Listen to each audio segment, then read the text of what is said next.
Alors, il semblerait que la correction du 37 pose souci, donc je vais détailler à la main en vidéo et vous me direz si c'est plus clair sur la foire aux questions. Alors, la première question. Sachant que la formule de l'ion oxyde est O2-, déterminez les formules des ions titane, potassium et fer. Alors, oxyde et titane apparaissent dans la formule ici TiO2. Donc, je vais écrire à la question 1 TiO2. TiO2 est un solide.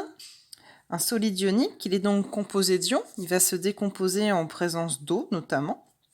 Donc pour savoir quelle est la formule des autres ions, on va être obligé de décomposer ce solide en deux ions, donc l'ion qui est fait à base de titane, puisque dans TiO2 j'ai l'élément titane, et deux fois l'ion qui est formé à base d'oxygène. Pourquoi 2? C'est parce qu'ici j'ai un petit 2 en indice, ça veut me dire donc que j'ai deux fois l'élément.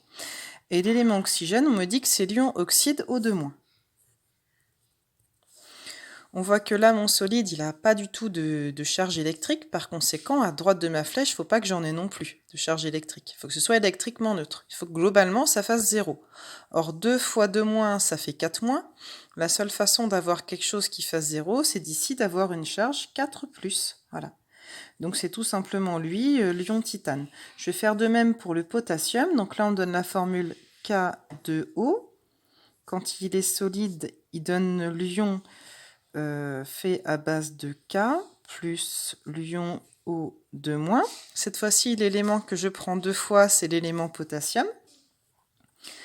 Le solide a toujours une charge nulle, donc si ici j'ai une charge de 0, là j'ai 2-, il faut donc que les deux K m'apportent une charge de plus. Il faut donc qu'un seul K me donne la charge plus tout seul. Ça fait 2 fois plus 2 plus, moins 2, ça fait bien 0. En cas de doute, on peut reprendre le tableau périodique qui est dans votre bouquin, là, pour trouver la charge de l'ion. Voilà, on voit que le titane est là, il est numéro 22. Le gaz rare le plus proche, c'est le numéro 18. Il faut donc bien qu'il perde 4 électrons pour passer de 22 à 18. Ça fait donc bien 4+. Et que pour K, son numéro, il est là, c'est 19. Donc pour passer à 18, il suffit qu'il perde un électron et ça devient K+. On peut aussi les retrouver simplement de cette façon-là. Voilà. Hop, je reprends. Donc le dernier, ça va être le fer. Alors le fer, la formule c'est Fe2O3.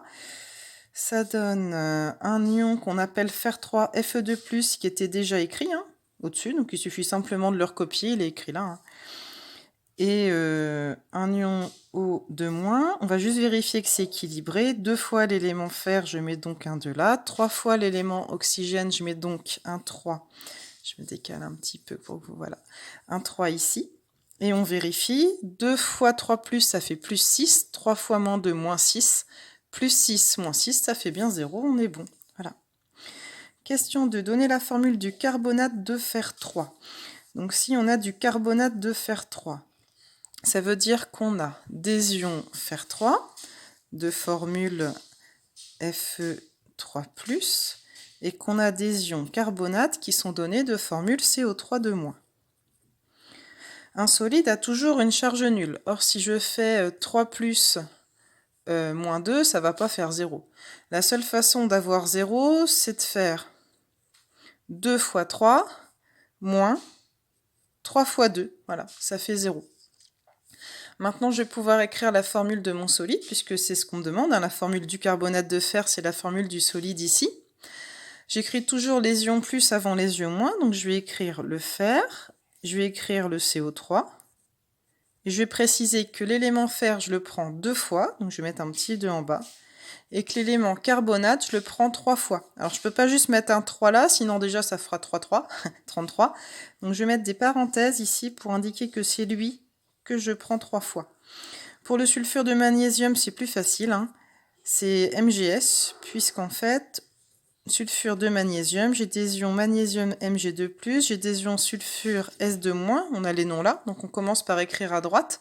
On voit que c'est déjà équilibré, plus 2 moins 2, ça fait 0. J'ai juste à écrire les éléments dans l'ordre, celui qui donne l'ion plus, celui qui donne l'ion moins. Comme ici, j'ai mis d'abord l'élément qui donne l'ion positif, le cation, et après l'élément qui donne l'ion négatif. J'espère que c'est plus clair comme ça, vous me direz.